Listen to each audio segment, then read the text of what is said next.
साहब एक बड़ी यूँ समझे कंफ्यूजन है या फिर क्लैरिटी नहीं है। एक एस्टैब्लिश बिजनेस ऑलरेडी यहाँ पर है।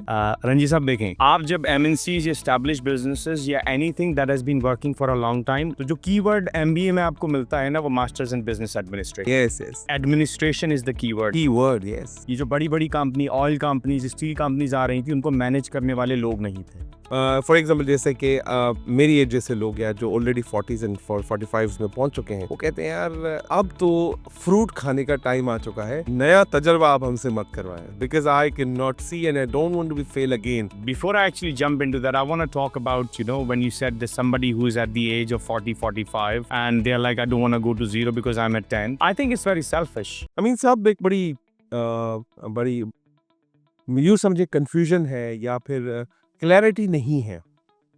एक एस्टैब्लिश बिजनेस ऑलरेडी यहाँ पर है, एमएनसीज भी काम कर रही हैं, फैमिली ओन बिजनेस जो पाकिस्तान में बहुत बड़ा हुआ जा रहा है या आहिस्ता आहिस्ता हो रहा है, because they are acquiring the shares and acquiring completely MNCs business.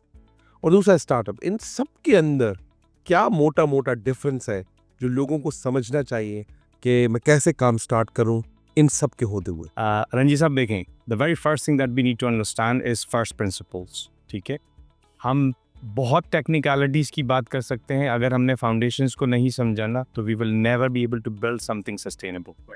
Okay, आप जब एमएनसीज या एस्टैब्लिश बिजनेसेस या anything that has been working for a long time उसकी बात करते हैं, उसमें और स्टार्टअप में एक बहुत बड़ा फर्क है। And allow me to elaborate how I think about that. MBA first time जब रोल्ड आउट हुआ अर्ली 1900s में, तो उसके पीछे एक रैशनल था, एक रीज़न था, और वो रीज़न ये था कि उस वक्त तक दुनिया ने, या अमेरिका में पर्टिकुलरली पर्स है, ये जो बड़ी बड़ी company, oil companies, steel companies आ रही थी, उनको मैनेज करने वाले लोग नहीं थे।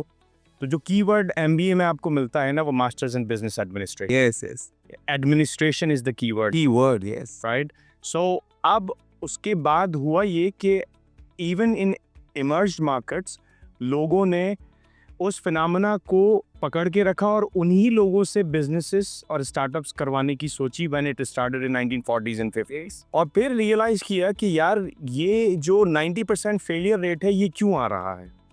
और जब वो लर्निंग से गुजरे तो उनको ये रियलाइज हुआ कि there is a significant difference between established company and a startup. बिल्कुल सही। देखिए, जब एस्टैब्लिश कंपनी आपके पास होती है, एस्टैब्लिश्ड आपके पास एक प्लेबुक होती है ना, तो आपको पता होता है कि आपकी कस्टमर सेगमेंट क्या है, आपकी वैल्यू प्रोपोजिशन क्या है, आपके चैनल्स कौन से हैं, आप किस तरीके से अपने रेवेन्यू स्ट्रीम्स बनाएंगे, कैसे जो है वो आप उनको मैक्सिमाइज करेंगे, क्या कॉस्ट स्ट्रक्चर्स हैं, क्या पार्टनर्स हैं आपके, क्या की एक्टिविटीज़ है। नाउ ये एक बिजनेस मॉडल है जो कि एस्टैब्लिश कंपनीज के पास अवेलेबल होता है, वो सही।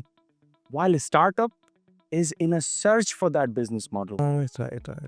Yet हम दो चीजें कर रहे होते हैं। हम इन एस्टैब्लिश कंपनी के ही लीडर्स से एक्सपेक्ट कर रहे होते हैं कि वो स्टार्टअप्स के डीएनए को समझेंगे, और हम उनसे एक्सपेक्ट भी यही कर रहे होते हैं कि they behave like establish company, which is biggest dilemma.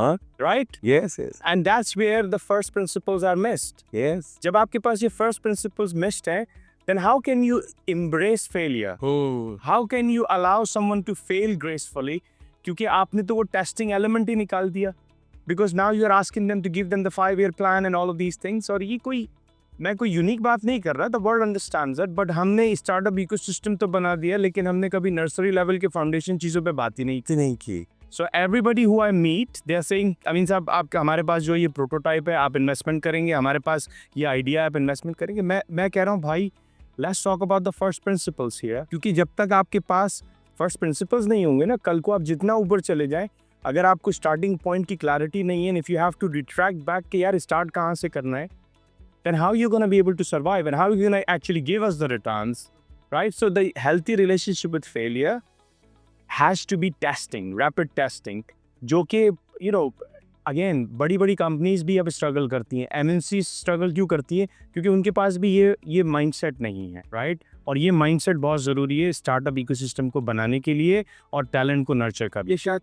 Mindset है, फेल होने से डर रहे हैं, बिकॉज फॉर एग्जाम्पल जैसे कि मेरी एज जैसे लोग या जो ऑलरेडी 40s एंड 45s में पहुंच चुके हैं, वो कहते हैं यार अब तो फ्रूट खाने का टाइम आ चुका है, नया तजर्बा आप हमसे मत करवाएं, because I can not see and I don't want to be fail again. I don't want to start my life from zero. I'm already at one. Not one. I'm already at 10. Why should I go and reverse engineering to bear that cost, right? So मेरे ख्याल से ये भी एक problem हो सकता है.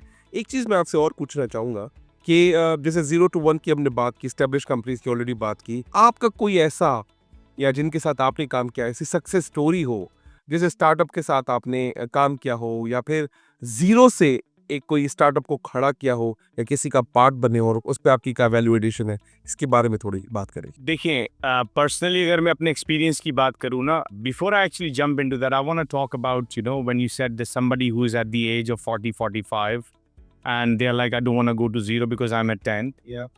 I think it's very selfish. It is very selfish. Yeah.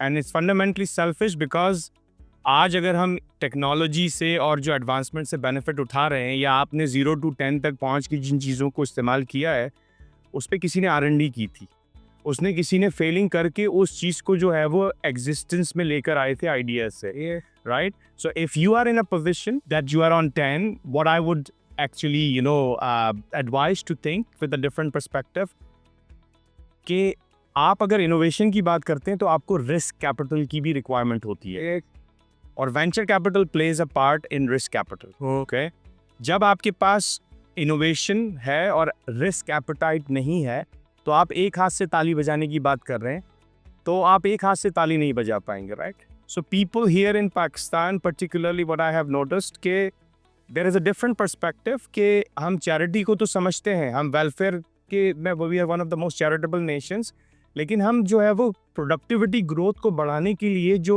काम फंडामेंटल्स पे करना है, वो सीड लगाना है. शायद हो सके कि आप उसके दरख्त बनने तक उसके साये से फ़ायदा ना उठा सकें, but you know we need to sort of think without being selfish that how we can actually do something which is going to ultimately benefit, right? और आप जब सक्सेस स्टोरीज की बात करते हैं तो आई एम श्योर, पर्सनली अगर मैं बताऊं तो I have been involved in startups और business building since the age of 10. ठीक है, personally I have actually, you know, मेरा पहला बिजनेस जो है वो 10 साल की उम्र में था. I wanted to double my pocket money. ठीक है, I was a, you know, street food vendor, और उसकी वजह ये थी कि क्योंकि मैं बहुत ही खामोश था. आज जो आवाज़ है वो बहुत ही जो है वो तकलीफ़ और प्राइस पे करके मिली है, और उसमें मैं उस वक्त ये नोट करता था कि जो है वो मुझे राई वाले आलू बड़े पसंद थे. तो आप जो है वो जब राई वाले मसाले वाले आलू ख़रीदने जाते हैं, तो क्योंकि मैं मांगता नहीं था, तो जो वेंडर था वो हमेशा मुझे जो है वो छोटे या जो है वो ब्रोकन पीसेस देता था, क्योंकि मैं जो है वो मांगता नहीं था, बोलता नहीं था.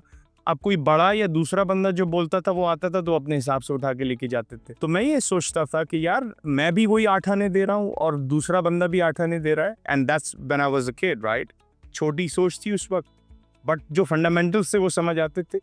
तो I decided to do my own first venture, right, जहाँ पे मैंने कहा कि सेम साइज आलू जो है वो मेरे थाल में होंगे, अगर नहीं हुए तो उसको कॉम्पनसेट करने के लिए I have additional eight the side.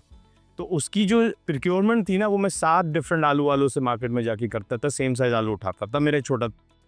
और जब मेरी आंटीज, मेरी खालाएं जो मुझे हेल्प करती थी, तो I used to wash them when they were peeling the potatoes, right? कि ऐसा ना हो कि वो ज़्यादा थिक पील कर दिया तो मेरा एंड गोल जो है वो मिस हो जाएगा, right?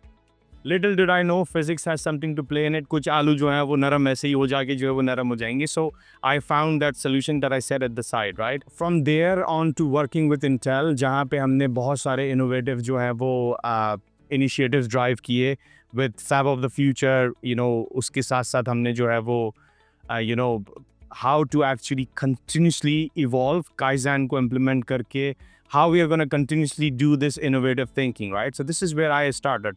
We did a lot of success, you know, startups. I've had a lot of startups where we went into, you know, in millions of GTVs, which we founded. And eventually, when you talk about, you know, what is success, define success. There are companies who go to the $1 billion of valuation and they are nowhere to be seen. But there are companies who actually went and had a steady, you know, rate. So So to answer your question, right? I think the rocket guy will explain it. Yeah. Currently, I'm only getting started, right? Yeah. Currently, there is no game that I'd be proud enough to say that, hey, it's a success. So there is no success, Yeah. but we're in the process of it. And when we do finally launch, we're going to be out of the orbit. Yeah. And hence, we're working on the foundations that can give the thrust for us to be out there in the orbit, right? Absolutely. Thank you. Welcome to the Ranjit Kumar Show podcast. Winners don't do different things, they do things differently.